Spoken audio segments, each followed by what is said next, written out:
recours au télétravail dans un cadre international pose un certain nombre de questions en matière de fiscalité des entreprises, que ce soit en matière de risque de caractérisation d'un établissement stable, que ce soit en termes de transfert de la résidence fiscale d'une société en fonction du profil et des règles de gouvernance de la société, ou encore même de prix de transfert. Mais c'est vrai que le risque le plus prégnant en matière de télétravail dans un cadre international, c'est quand même le risque de caractérisation d'un établissement stable, qui renvoie à la question du lieu d'imposition de la société. Donc, soit exclusivement dans l'état de résidence de la société, soit en partie dans son état de résidence et en partie dans l'état de séjour du salarié qui est en situation de télétravail à distance. Et donc, la vraie question que toutes les entreprises devraient se poser lorsqu'elles ont recours au télétravail dans un cadre international, c'est est-ce que oui ou non, du fait des activités qui sont exercées dans l'état de séjour du salarié, il y a un risque d'établissement stable. Alors, il existe deux types d'établissements stables. Le premier, c'est l'établissement stable dit installation fixe d'affaires. Donc là, ça présuppose quand même que le salarié ait un local à disposition, et donc que le local soit considéré comme étant à la disposition de l'employeur. Donc là, ça peut être très bien le domicile du salarié. On a de la jurisprudence en la matière, où effectivement, lorsque l'entreprise a exigé, ou c'est la norme au sein de la société de télétravailler, donc à partir du domicile, on peut effectivement avoir un local qui est considéré comme étant à la disposition de l'entreprise. Après, ça peut être aussi un bureau d'une filiale, un bureau qui serait loué par la société étrangère. En définitive, peu importe je dirais les modalités de la mise à disposition du local. Ce qu'il faut, c'est que ce local soit considéré comme étant à disposition de l'entreprise. Après, la deuxième question, lorsqu'on parle du risque d'établissement stable, installation fixe d'affaires, c'est véritablement est-ce que c'est une situation qui est occasionnelle? Donc là, on voit dans le cadre de la pandémie, on a un certain nombre de personnes qui travaillent à domicile, mais ça n'aura pas le degré de permanence requis pour caractériser une installation fixe d'affaires. Donc il faut que le recours à ce local qui est à la disposition de l'entreprise soit fixe, soit pérenne, et donc pas simplement lié à des circonstances exceptionnelles. Et la dernière caractéristique de l'établissement stable dit installation fixe d'affaires, c'est qu'il faut quand même qu'une partie de l'activité de l'entreprise y soit exercée. Donc ça vise à exclure tout ce qui est activité auxiliaire, préparatoire. Là, on pense véritablement à ce qu'on peut appeler de façon un peu triviale le bureau de liaison.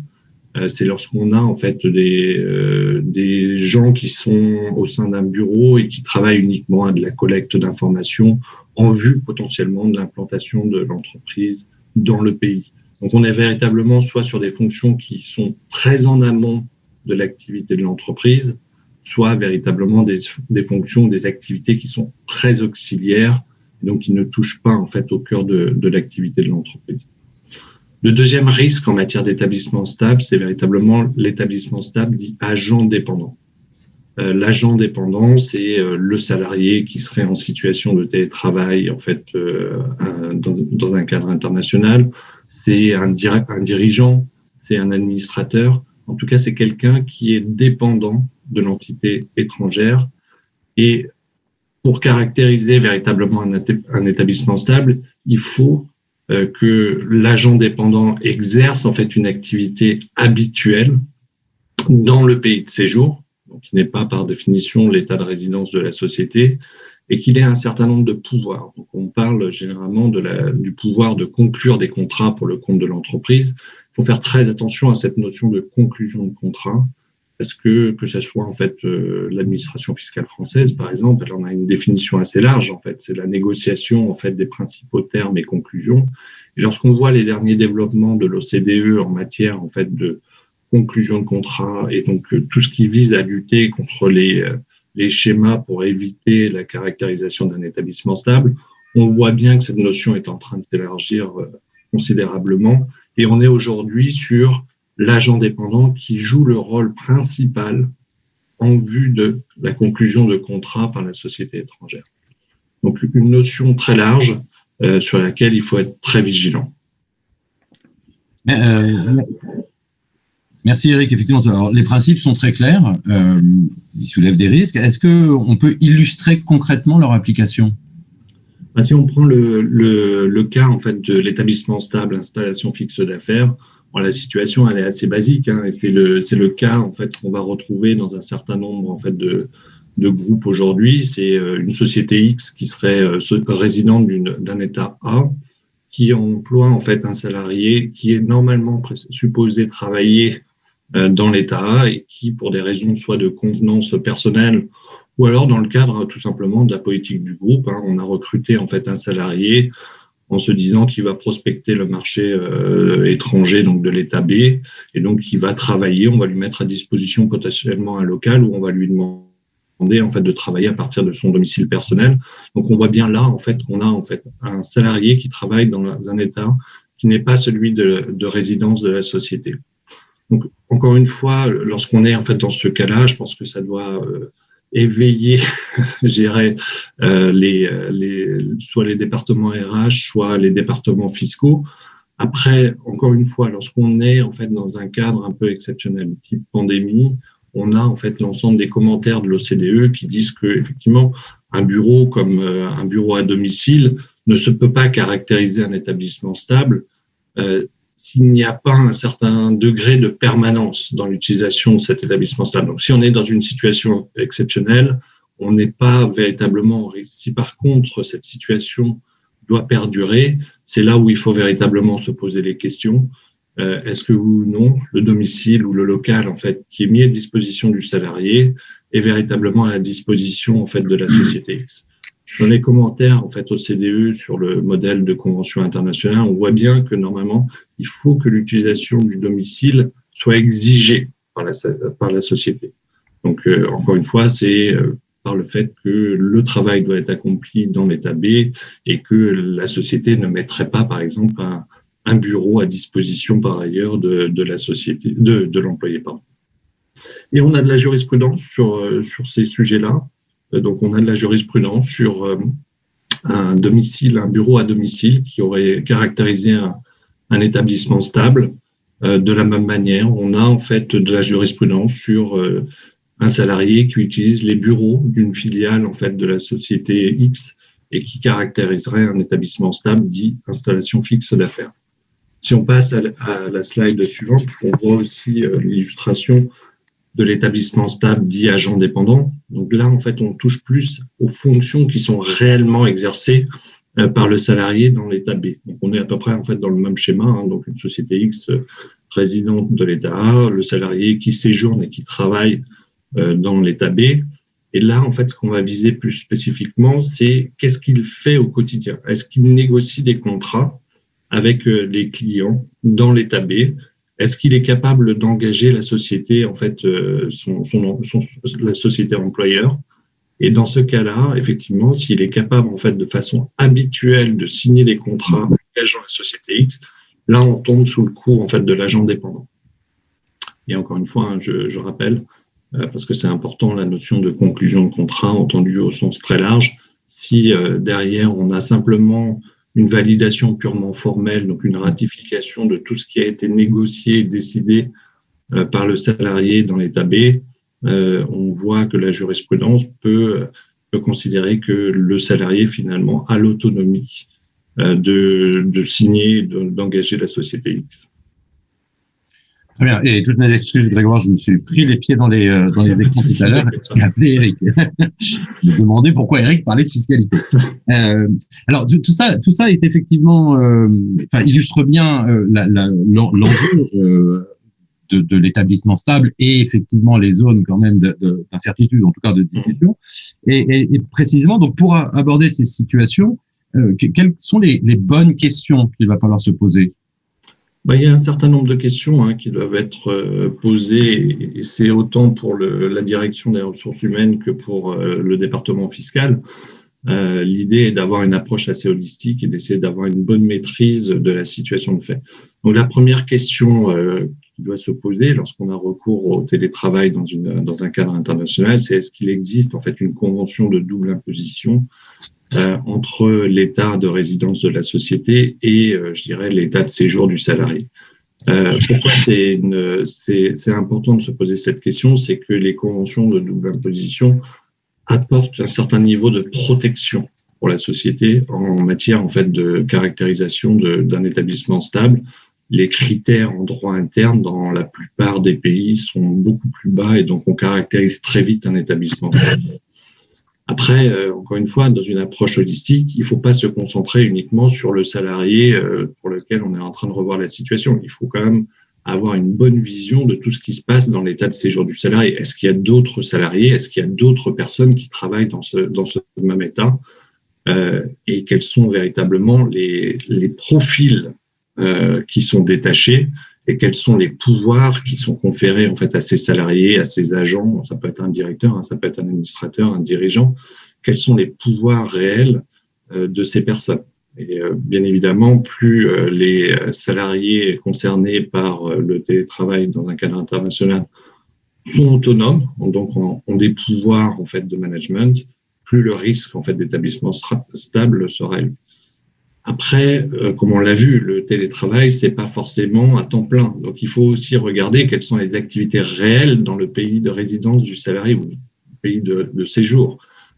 Est-ce que cette personne-là, lorsqu'elle est en France, si on considère que c'est une société étrangère qui fait télétravailler une personne en France, est-ce que quand il est en France, il a en fait des activités, on va dire auxiliaires, préparatoires, et il revient en fait dans son pays, dans l'état de résidence de la société, pour prendre l'ensemble des décisions, pour véritablement signer tous les contrats.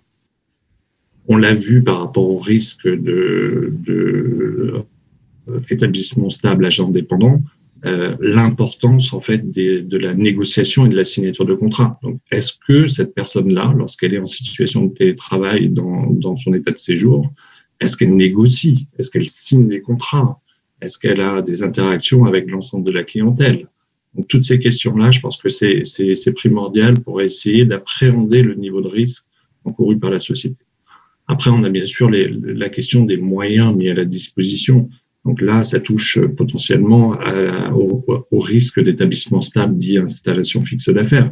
Est-ce qu'on lui a loué un local? Est-ce qu'on lui a loué un bureau? Est-ce que il y a une filiale dans le pays qui met à disposition un bureau? Est-ce que ce bureau est considéré comme étant également à la disposition de la société étrangère? Et enfin, je pense que la question, c'est quelles sont les modalités d'exercice de ces activités à l'étranger. On peut être sur, je dirais, un télétravail un jour par semaine, plusieurs jours par semaine. Est-ce que cette personne, finalement, a été détachée? Alors, on reviendra peut-être sur cette question avec Eric plus tard, ce qui présupposerait potentiellement un petit changement dans les contrats intra-groupes, mais également aussi, en fait, dans l'activité du salarié pour que le détachement soit possible. Mais donc, les modalités d'exercice, en fait, des activités à l'étranger est aussi une question très pertinente à se poser pour appréhender le risque en matière d'établissement stable. Effectivement, on voit bien, tout tourne autour de l'établissement stable. J'en profite pour rappeler que vous pouvez poser des questions au fil de l'eau, puisqu'on y répondra après. Et donc, effectivement, le cœur ici, c'est la question de l'établissement stable, de son identification.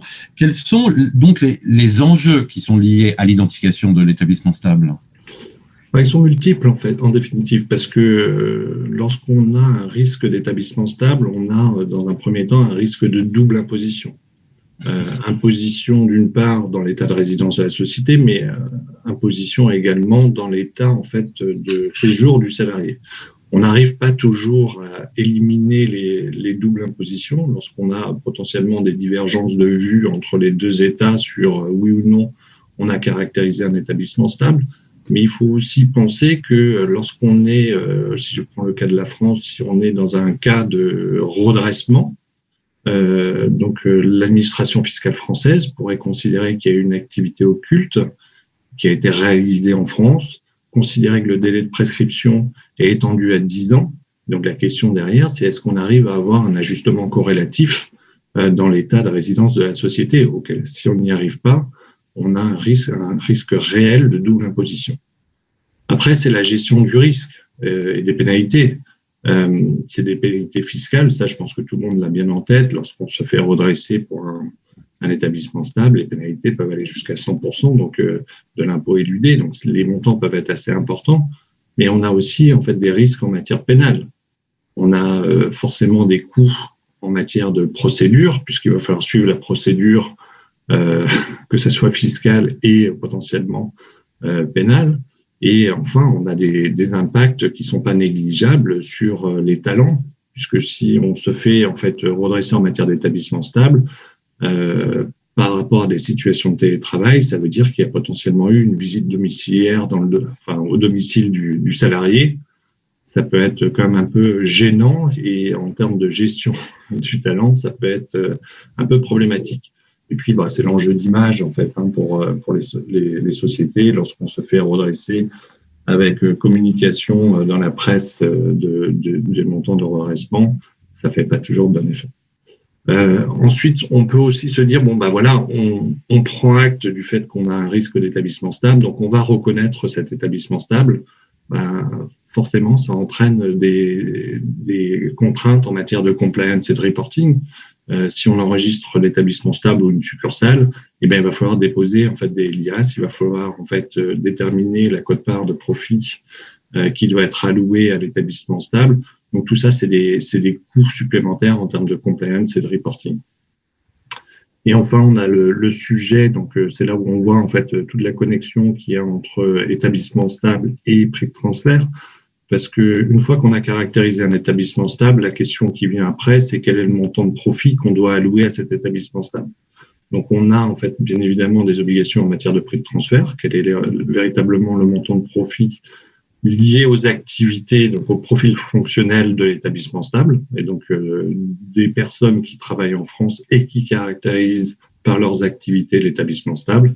Et donc, une fois qu'on a dit ça, forcément, la portion du profit attachée à l'établissement stable est taxée en fait dans l'état de séjour du salarié, avec potentiellement un taux d'imposition plus élevé ou plus faible, selon les cas, par rapport en fait au taux d'imposition de la société. Donc, forcément, un impact sur le taux effectif d'imposition de la société, voire du groupe dans son ensemble. Bien, il y a énormément de choses. Et est-ce que il y a une approche standardisée, une méthodologie pour essayer d'identifier ces risques qui sont quand même plutôt complexes en quelques mots? Ouais. Alors ça c'est très très difficile d'avoir en fait une approche totalement normée, parce que les questions d'établissement stable, c'est vraiment en fait fait et circonstances. Donc chaque cas est particulier. Après, il y a quand même en fait des choses qui reviennent systématiquement. La première question, ça va être d'appréhender et d'estimer le niveau de risque réel auquel l'entreprise est confrontée en matière d'établissement stable. Donc, la première étape, pour moi, elle est évidente, c'est l'identification des cas existants et potentiellement des candidats au télétravail dans un cadre international. Une fois qu'on a identifié ces cas-là, c'est forcément l'identification aussi des pays concernés, mais c'est surtout l'analyse de la nature et des modalités d'exercice en fait de leurs activités dans leurs états de séjour. Ça, c'est primordial. Après, il y a une revue des contrats également à faire, puisque, comme on l'a vu tout à l'heure,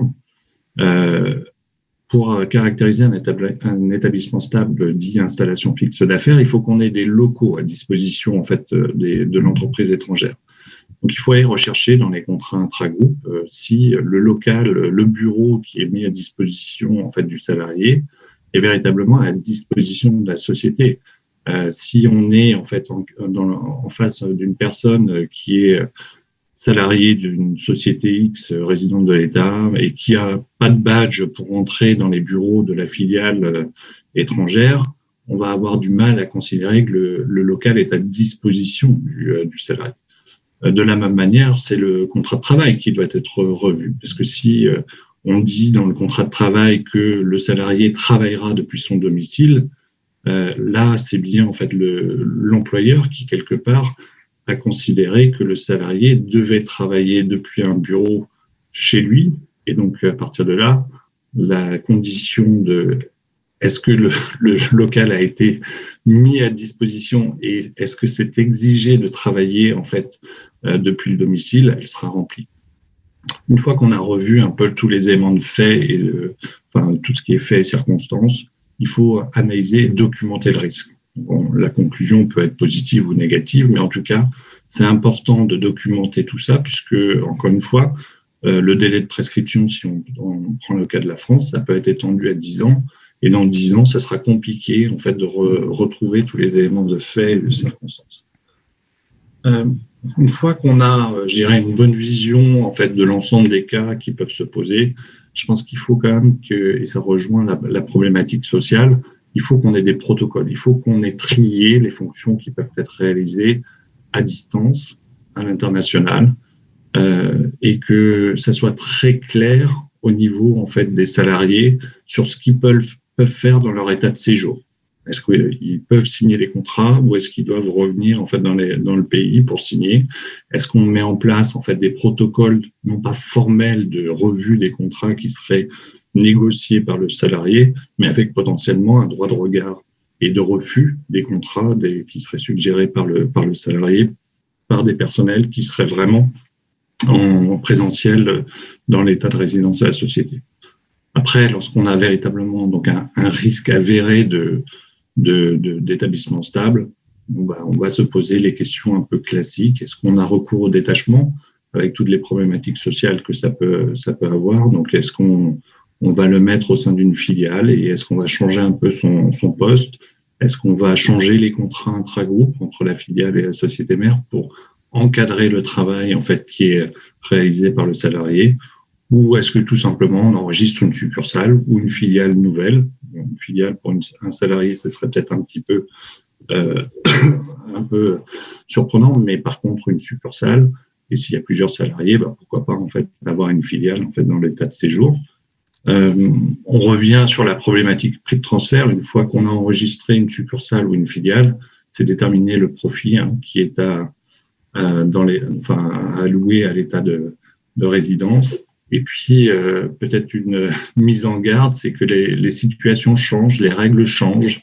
Donc, il faut assurer un monitoring régulier de façon à ce que, je dirais, la documentation elle soit contemporaine, que le profit attribué à l'étranger soit représentatif des fonctions qui sont réellement exercées à l'étranger au fur et à mesure du temps.